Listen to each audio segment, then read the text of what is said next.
ஆப்கி அதாலத்துல திலேர் மெஹந்தி மேல உள்ள குற்றச்சாட்டு. அவர் தேவையில்லாம கான்ட்ரவர்சிஸ் கிரியேட் பண்ணிட்டு இருக்காரு. மிகப்பெரிய கான்ட்ரவர்சியை நாம ஆல்ரெடி டிஸ்கஸ் பண்ணிட்டோம். ஆனா இதுக்கு முன்னாடி கூட இப்படிப்பட்ட சிச்சுவேஷன் உருவாகி இருக்கு. எப்பெல்லாம் உங்க ஆல்பம் ரிலீஸ் ஆகுதோ அப்பெல்லாம் ஒரு கான்ட்ரவர்சி வரும். நான் உங்களுக்கு ஒரு உதாரணத்தை சொல்றேன். ஒரு தடவை உங்க ஏக் தானா தோ தானா ரிலீஸ் ஆனப்ப பஞ்சாப்ல சில பேர் இதை அப்ஜெக்ட் பண்ணினாங்க. அதுக்கு காரணம் என்னன்னா, நான் எப்பவும் இந்த விஷயத்த ஓப்பனா சொல்லுவேன். என்னோட வேலை மியூசிக். எனக்கு இதை தவிர வேற எந்த வேலையும் கிடையாது. எனக்கு பாட்டு பாடுறது தான் பிஸ்னஸ். இதை நான் பிஸ்னஸாக தான் பண்ணுறேன். ஸோ என்னை யாராவது எப்போயாவது ஷோக்கு கூப்பிட்டா, எந்த டிபார்ட்மெண்ட்டாக இருந்தாலும் அவங்க ஷோக்கு கூப்பிடும்போது இப்படி யோசிப்பாங்க, நம்ம டிபார்ட்மெண்ட் ஆளுங்க தலேர் மெஹந்தி வந்தாருன்னா அவர் நம்மளுக்காக ஃப்ரீயாக பாட்டு பாடுவார்னு. நான் கண்டிப்பாக அதை மறுத்துருவேன். நான் இன்கம் டேக்ஸ் பேயி, நான் இன்கம் டேக்ஸ் கட்டுறேன். அதனால நான் பாட்டு பாடினா கண்டிப்பாக ஃபீஸ் வாங்குவேன்னு சொல்லுவேன். வேணும்னா டிபார்ட்மெண்ட்டுக்காக கொஞ்சம் கம்மி பண்ணலாம்.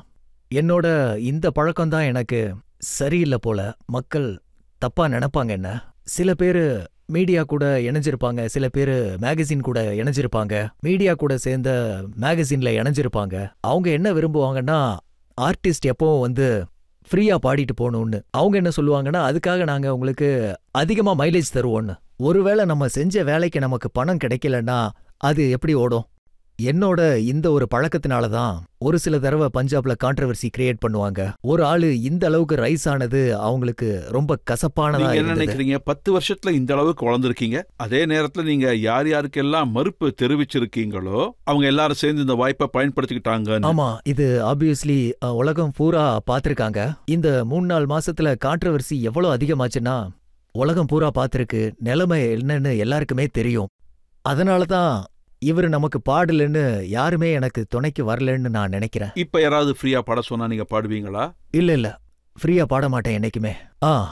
ஒருவேளை சுனாமி வந்தாலோ இல்ல கார்கில், அப்புறம் குஜராத் பூகம்பம், இந்த மாதிரி ஆபத்துல காசு சேர்க்க வேண்டியது ரொம்ப அவசியம். இந்த மாதிரி நேரத்துல நான் ஃப்ரீயாவே பாடுவேன்.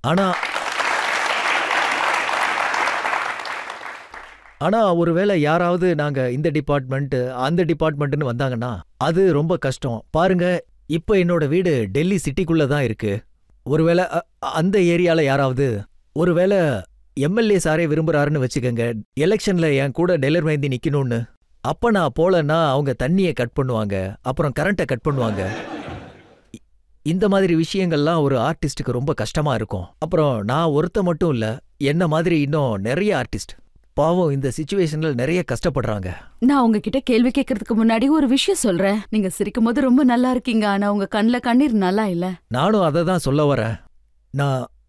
நான் ரஜத் சார் கிட்ட பேசும்போது நான் என்னைக்கும் அழமாட்டேன், பயந்து என்னைக்குமே அழுததில்ல. ஆனா அப்புறமாவும் அழாதீங்க. நன்றி, இனிமே கண்டிப்பா அழமாட்டேன். தேங்க்யூ. உங்ககிட்ட கேட்க வேண்டிய கேள்வி என்னன்னா, எந்த பேரும் புகழும் இதுக்கு முன்னாடி கிடைச்சிட்டு இருந்ததோ அது இப்பவும் கிடைச்சிக்கிட்டு இருக்கா, இல்ல அதுல ஏதாவது மாற்றம் ஏற்பட்டிருக்கா? அந்த நேரத்துல மாற்றம்ங்கிறது நிறைய ஏற்பட்டது எனக்கு. ஆனா நான் ஜெயிச்சு வெளியே வந்ததுக்கு அப்புறம் மக்கள் என் மேல நிறைய அன்பு காட்டினாங்க. அப்புறம் திலேர் மெஹந்திங்கிற பேரு, நான் இதுவரைக்கும் எவ்வளவு சம்பாரிச்சனோ எனக்கு கடவுள் மேல நிறைய நம்பிக்கை இருக்கு. என்னோட வேலையில இப்போ நான் 4 மடங்கு பேர் வாங்கணும், இன்னும் முன்னேறணும், உலகம் பூரா முன்னேறணும், என் பேரை உயர்த்தி காட்டணும். ஆமா, இப்போ நான் உங்களுடைய துக்கமான கதையை கேட்டதுக்கு அப்புறமா சொல்லுங்க. It was very pathetic. நீங்க என்ன உங்களோட அம்மா மாதிரி பார்க்கலாம், நான் உங்க அம்மா மாதிரி தான். I wish you all your happiness and all the more popularity. But certainly இதுக்கு முன்னாடி என்னெல்லாம் நடந்துச்சோ இன்னும் எவ்வளோ பெரிய உயரத்துக்கு கூட்டிட்டு போயிருக்க உங்களை. நன்றி, ரொம்ப நன்றி. தேங்க்யூ. எங்களுக்காக ஒரு பாட்டு பாடுங்க ப்ளீஸ்.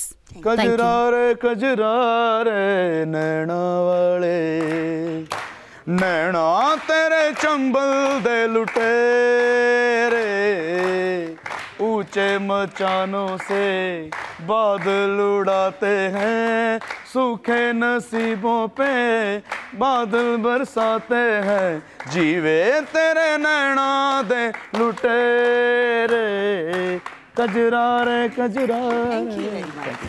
ரொம்ப நன்றி. தேங்க்யூ. நீங்க பஞ்சாபி சிங்கர். ஆமா. இந்த எல்லா கான்ட்ரவர்சிஸும் உங்க மேல மட்டும் ஏன் வருது? ஒருவேளை யாராவது ஒருத்தர் வெற்றி அடைஞ்சாருன்னா அவர் இதெல்லாம் சந்திக்கணும் போல் இருக்கு. இது மக்களோட அன்பு, அவங்களோட ஆசீர்வாதத்தால, அப்பா அம்மாவோட ஆசீர்வாதத்தால இந்த மாதிரி ஒரு பெரிய இடத்துல வந்து உக்காந்துருக்கோம். இதுக்காக முழுமையா உழைக்கிறோம். ஏன்னா திலேர் மெஹந்தி ஒரே பாட்டுல திலேர் மெஹந்தியா உயரல. நான் இதுக்காக ரொம்ப உழைக்கிறேன். அப்புறம் மக்களோட அன்பும் இருக்கு. அதனாலதான். இது உங்க வெற்றிக்கு நீங்க கொடுத்த விலைன்னு நினைக்கிறீங்களா? ஆமா, 100க்கு 100 உண்மைதான். அது வந்து எப்பயுமே ஆர்டிஸ்ட் எப்பவுமே கர்வம், இந்த பழி வாங்குற எண்ணமே இருக்கக்கூடாதுன்னு நான் நினைக்கிறேன். ஏன்னா மிஞ்சி போனா என்னால என்ன பண்ண முடியும்? பாட்டு பாடிதான் என்னால 2 திட்ட முடியும் இல்லையா? இதை விட அதிகமா என்னால எதுவும் செய்ய முடியாது. யார்கிட்டயும் டைரக்டா சண்டையும் போட முடியாது, யாரையும் அடிக்க முடியாது, வேற எதையும் செய்ய முடியாது. இதை மட்டும்தான் செய்ய முடியும். கோவமா பாட்டுல 2 திட்ட முடியும். அதை தவிர ஆர்டிஸ்டால வேற எதுவும் செய்ய முடியாது. ஒருவேளை நீங்க கோவமா யாரையாவது திட்டணும்னு நினைச்சீங்கன்னா அதை பாட்டுல எப்படி பாடுவீங்க? चोर चक्के चौधरी ते गुंडी रन परदान, ओ चोर चक्के चौधरी वही गुंडी रन परदान, ओ बच के रहना वीर जी नहीं तो हो जाना कल्याण।